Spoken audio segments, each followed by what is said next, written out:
Hi guys, we are in my kitchen today and we are going to talk a little bit about measuring. We're in my kitchen because the next video that I do for you guys, look, wax on, wax off. The next video that I do for you guys, we're going to talk more about measuring, but I'm going to be getting into my cabinet to get out my measuring cups. But today we're going to talk about distance measurements. And if you can see up on the board right here, and if I come in and out of the screen, it doesn't matter. This is more important for you to see this than see me. We're going to be talking about really three distances that we use to measure. We're going to talk about the inch, the foot, and the yard. And of course, I've thrown in there the mile for you so that you can know that distance as well. You guys know this, but I am going to talk about it anyway.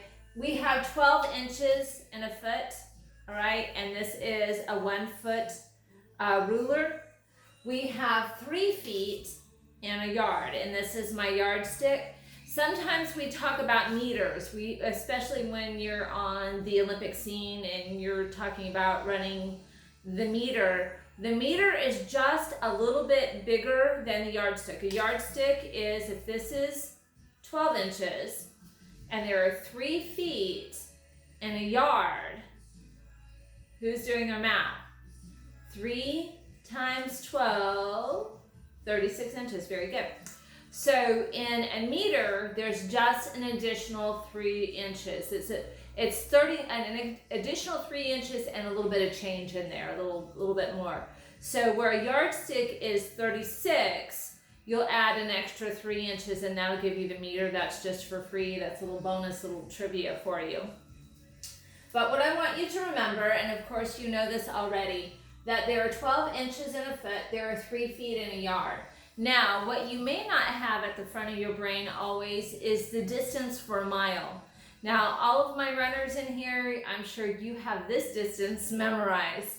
There are 5,280 feet in a mile, or 1,760 yards in a mile. And you'll be seeing that in your math activity book because you're going to be asked to convert that as well. So just always remember that. So let's go ahead and look at how we convert things.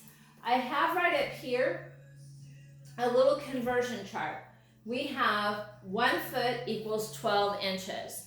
So if we're filling in this chart, what would 2 be? We multiply 2 by our base number, 12 inches. 2 times 12 is 24. Absolutely right. So we can fill that in.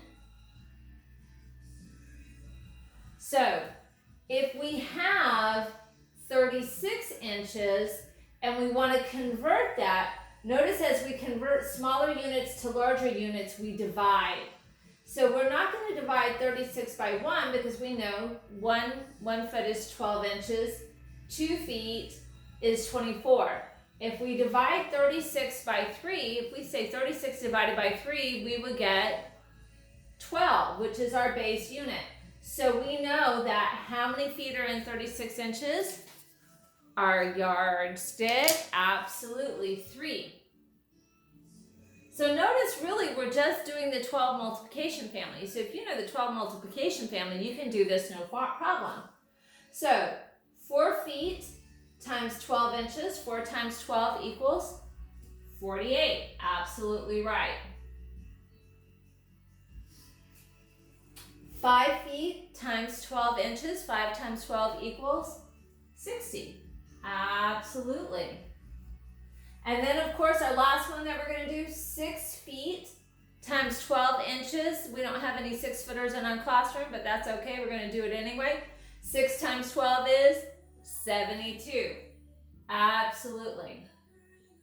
Another thing that we need to look at is not everything is 1 inch. Sometimes it's smaller than an inch because actually we're going to talk about my height in just a minute, and I have myself listed as 5 feet 5 inches, but I'm actually 5 feet 5 inches and a half. Don't cheat me out of my half an inch, and I'm actually 6 feet tall if I do my hair up right. Yeah, your parents will explain that to you later. All right, so let's look at this. What I did is I did a larger scale model of an inch. So as you see this line right here, this is not actually an inch. An inch is not that big. This smaller line right up here, that is your inch. but sometimes we have to divide our inch down. So when we divide it in half, here's our half tick mark right here. But sometimes you have to divide it even smaller. Notice we have our 1/4 of an inch tick line. Remember, a 1/4 is a half of a half. So if you're looking for a 1/4 of an inch, you could divide your inch in half, and then you divide that half in half again, and that gives you your 1/4 of an inch. So again, when you're looking for an 1/8 of an inch, we start at that 1/4 of an inch, and again we divide it in half, and that gives us our 1/8 of an inch tick mark.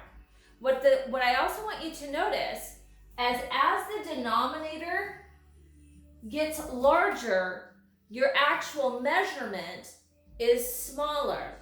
Your smallest denominator is half, but that's actually, from what we're talking about, that's your biggest measurement. Your 1/4 of an inch, notice how the denominator gets bigger, but your piece gets smaller.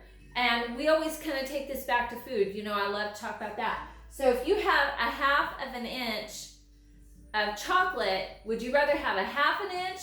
If I'm measuring chocolate out by the inch, but who does that? That's kind of weird. Or a 1/4 of an inch. Well, if you like chocolate, you're gonna want more. So you're gonna want that larger piece. So remember, the smaller your denominator, the larger your piece. The larger your denominator, the smaller your piece. So don't forget about that. Now also, when we're gonna be talking about this, we don't always use just one type of measurement. Like when I was talking about my height, I said I'm 5 feet, 5 inches. There's 2 types of measurement. There's the feet and there's the inches. And I think you guys do that too with your height. If you're like 4 feet, 6 inches, you don't walk around going, I'm 4 feet tall. No, you go, I'm 4 feet, 6 inches. Don't rob me of my 6 inches. Those are mine. I'd like to have them, please.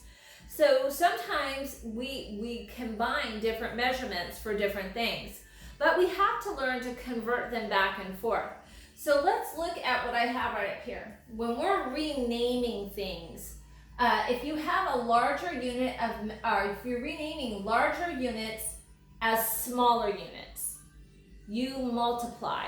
So what we do right here with my example, I say that I'm 5 feet, 5 inches.